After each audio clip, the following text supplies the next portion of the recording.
आज मैं एक ऐसे टॉपिक पर बात करने वाला हूं जो शायद आपको हैरान कर दे। क्यों मैं एलन मस्क को पसंद नहीं करता। आप पहले ही साफ कर दूं, इस वीडियो का मकसद किसी को कंट्रोवर्सी के लिए क्रिटिसाइज करना नहीं है। इसका मकसद यह है कि हम मस्क की मीडिया पर्सोना पर क्रिटिकल नजर डालें और इसके पीछे की सच्चाई को समझें। एलन मस्क दुनिया के सबसे एडमायर्ड बिलियनियर्स में से एक हैं। उन्हें उनकी बोल्ड क्लेम्स, फ्यूचरिस्टिक वेंचर्स और सोशल मीडिया पर क्लेम के लिए जाना जाता है। लेकिन इस सतह के नीचे एक और गहरी और जटिल कहानी है, द मीडिया पर्सोना।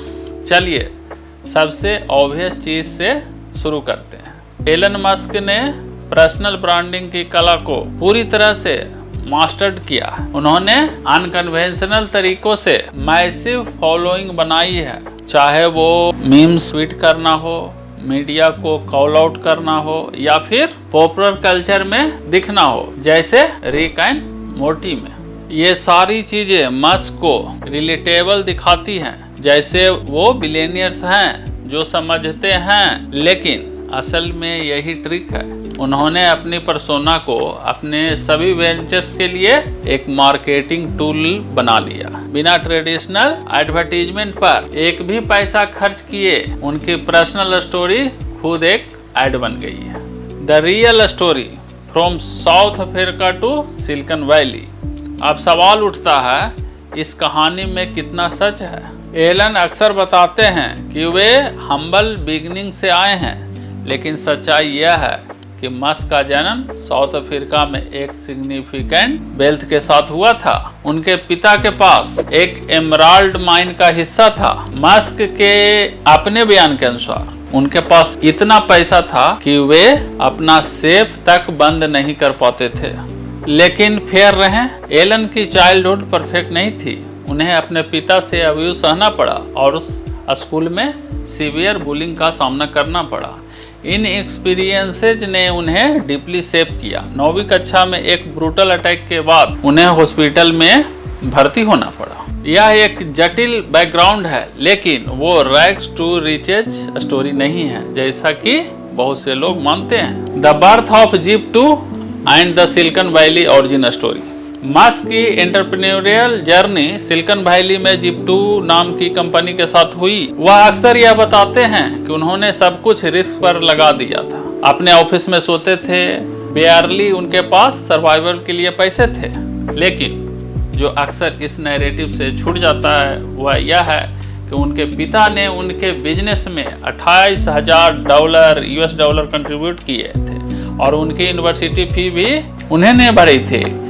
ये उस इमेज से काफी अलग है जो किसी के पास शुरू में कुछ नहीं होने की कहानी बताई जाती है। X.com and the PayPal story. अधिकांश लोग मानते हैं कि मस्क पेपाल के को-फाउंडर थे, लेकिन ये पूरी तरह से सच नहीं है। असल में उन्होंने X.com नाम की कंपनी की स्थापना की, जो बाद में पेपाल की कंपटीटर कॉन्फिनिटी के साथ मर्ज हो गई। X.com में अपने समय के दौरान मस्क को उनकी पुअर मैनेजमेंट स्टाइल के लिए जाना जाता था। वे अपनी टीम को इतना माइक्रो मैनेज करते थे कि कई लोग कंपनी छोड़कर चले गए। अंततः बोर्ड ने तंग आकर उन्हें CEO के पद से हटा दिया। लेकिन पेपाल के eBay को बिकने के बाद मस्क 165 मिलियन US डॉलर के साथ चले गए। Tesla the co-founder myth. Tesla Musk के सबसे बड़े क्लेम में से एक है, लेकिन यहाँ सच्चाई और धुंधली हो जाती है। मस्क असल में टेस्ला के ओरिजिनल फाउंडर में से एक नहीं थे।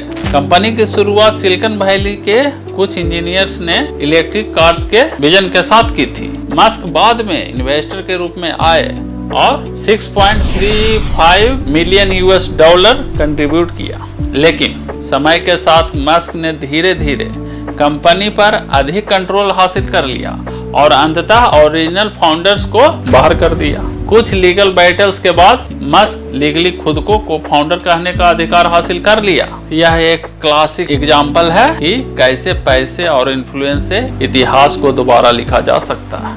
The PR machine behind Tesla. अब बात करते हैं कि कैसे टेस्ला एक और ऐसे कंपनी को कई बड़ी ऑटो मेकर्स की तुलना में कम कार्स बेचती है, दुनिया की हाईएस्ट वैल्यूड कार कंपनीज में से एक बन गई। मस्क ने मीडिया का इस्तेमाल बड़े ही ब्रिलियंट तरीके से किया है। टेस्ला को इनोवेशन का सिंबल बनाकर वह कंपनी को प्लेनेट को बचाने के फोरफ्रंट पर बताकर पेश करते हैं, जबकि अक्सर कंपनी के फाइनेंशियल स्ट्रगल्स और मिस्ड डेडलाइंस को ग्लॉस ओवर कर देते हैं। टेस्ला गहरे कर्ज में है और उसके पास अरबों डॉलर्स के ऑब्लिगेशंस हैं, और ये मत भूलिए उनकी कई कंपनियां गवर्नमेंट सब्सिडीज की वजह से चल पाई हैं। यह ऐसा तथ्य जिसे मस्क अक्सर इग्नोर करते हैं जब वे अपनी सक्सेस की बात करते हैं।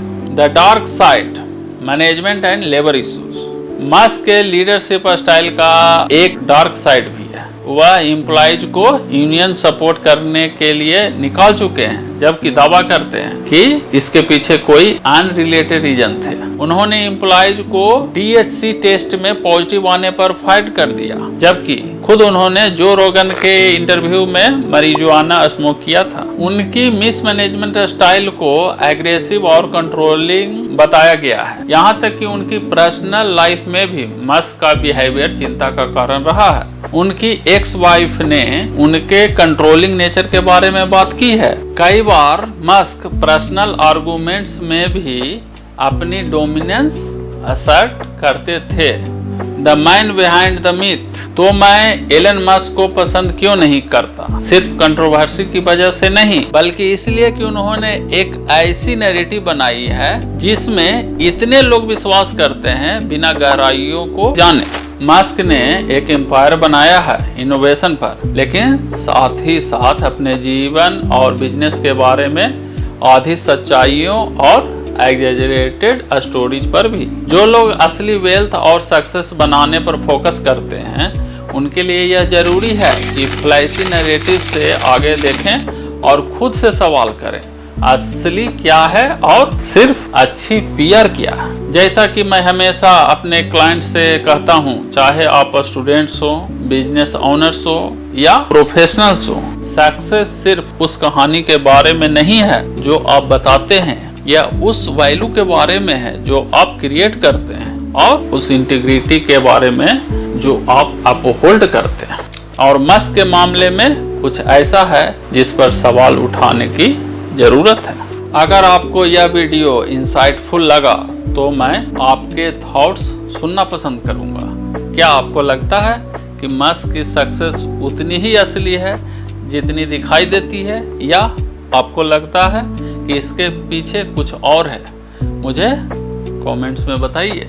और अगर आप और ऐसे कंटेंट में इंटरेस्टेड हैं जहां हम सक्सेस के पीछे की स्टोरीज की क्रिटिकल एग्जामिनेशन करते हैं, तो चैनल को सब्सक्राइब करें और इस वीडियो को उन लोगों के साथ शेयर करें जो इससे फायदा उठा सकते हैं। थैंक्स फॉर वॉचिंग, और अगली बार तक असली और सस्टेनेबल सक्सेस की तरफ बढ़ते रहें।